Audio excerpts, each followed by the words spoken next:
tuning in again to learning how to sew with Zina. Today is our third edition, our third lesson, and we're going to be learning a few more tricks in sewing. I hope that you've been practicing with your machines, because sewing is all about practice.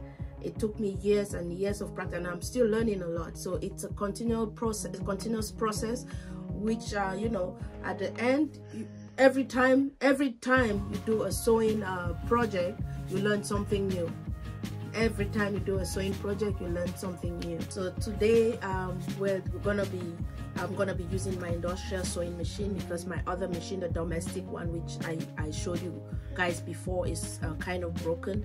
It has some issues that need to be fixed, but I have another machine. I have a backup which I'm gonna use. Like I said before, all machines are the same. We're gonna be learning. I'm gonna show you how to. It's still gonna be on a scrap of fabric, on a scrap fabric. Just cut your fabrics, and I'll show you how to sew on a curved edge, and also how to sew when you come to an angle. So I'll show you how to pivot your needle and machine, how to do that smoothly and still maintain a clean seam allowance. Seam allowance is the edge of your fabric and where your needle is. So make sure that your sewing environment is comfortable. When I say sewing environment, what I mean is the chair where you sit to sew. You have a comfortable chair, and sometimes you can even put a pillow in the back of the hand, you know, to support yourself, make yourself comfortable. Because if you're not comfortable sewing, it's going to transfer onto whatever project you're working on. It won't come out right. So make sure you have a comfortable chair where you're sitting, so that you can sew smoothly and, you know, without any difficulty. Your projects will come out great. You can change your needle. I'm very sure that your machine came with extra needles. So if you're having any trouble, rethread your machine and change the needle. If you don't know which needle to get for your machine, just go to the store and buy the universal. Just ask for the universal needle. It works on all domestic machines. Also, if you're having trouble with your bobbin, remember the bobbin from last time. This is a different machine, yes, I know, but it's still the same. Everything just looks different. If you're having trouble with your bobbin, if you've been practicing your stitching on a piece of fabric and you notice that the bottom stitching is not looking good, take your bobbin out. Just take it out. Make sure it's placed rightly, like directed. Place it again. Rethread your machine. You rethread your machine as well. If your bobbin is giving you trouble, rethread your machine.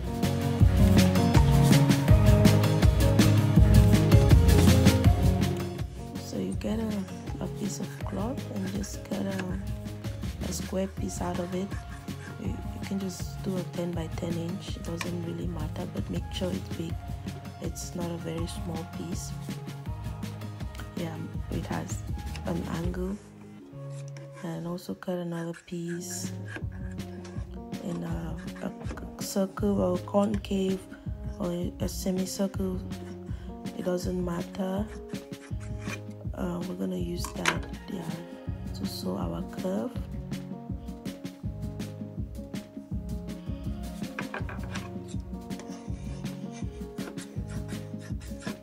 I'm just trying to make that a little bit neat and straight.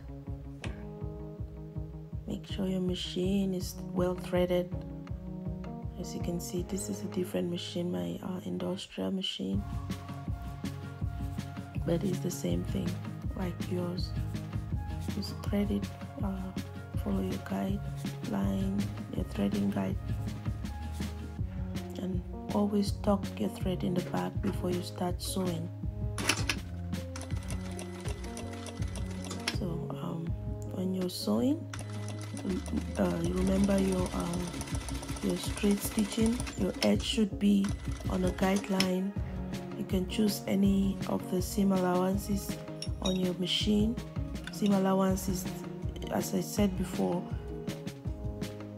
the edge of your fabric and where your needle is. So you see how I just pivoted that. So yes, I'm gonna have to do it again. I'll tell you what I did there.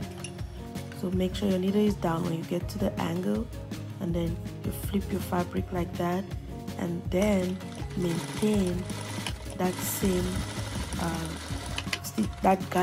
same guide that you used before. So flip, needle down, flip, maintain the same guideline that you were following before. So you see there, when you get to the edge, your needle should be down before you turn your fabric. Yeah, that helps to hold your fabric down steadily. Now we're doing a second stitch to maintain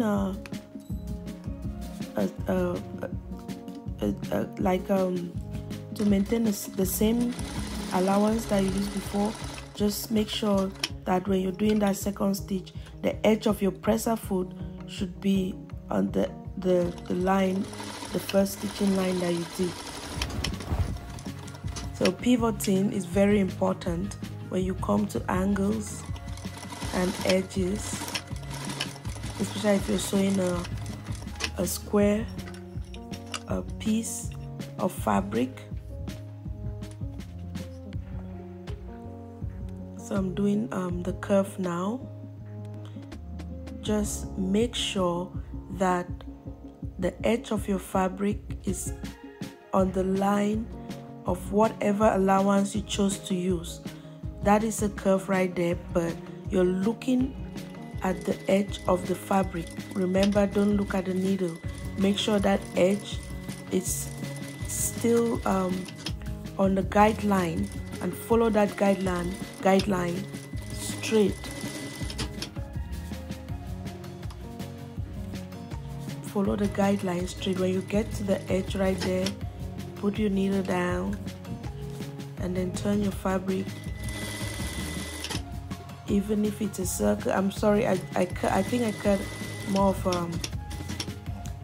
a triangular piece, but you understand what I did when I was doing that curve right there. It's the same thing with a straight line. So all you have to do is follow the guideline that you're using. When you're doing that second stitch, make sure that second stitch is lying on the edge of your presser foot. That way you're going to maintain a steady and even allowance.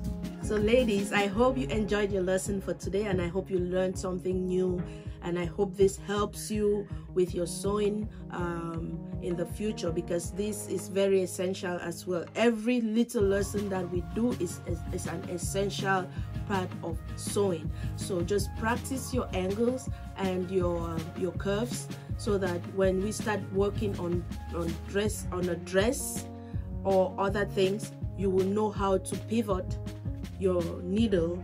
And you know, when you come to that angle, it could be a hem, it could be a waistline, you know, the hip. That's why we're practicing how to sew these angles and edges and curves. Everything you need to practice. So keep practicing. If you have any questions, ask me and I will answer. So I really hope that you've been practicing with your machines, because sewing is all about practice. If you practice a lot, if you keep practicing, especially if you know that you're not good at pedal, like using your pedal, if you're pressing down too hard on it and the machine is going too fast, you need to practice slowly. You don't if once you master those the pedal, and you master how to control your sewing machine, those things we need to, that's why I'm giving you a lot of time to practice, because you need to know those things before you can ever be comfortable sewing. If you don't know those things, you can't sew. You can't. So practice, keep practicing even as the lessons go along. It's a good thing that the videos are always gonna be there. You can always come back, you know, and you watch and see what you need. If you forgot something, or you think you need help, and you also have need to ask questions. Anything you're having trouble with, ask, and I'll tell you what to do.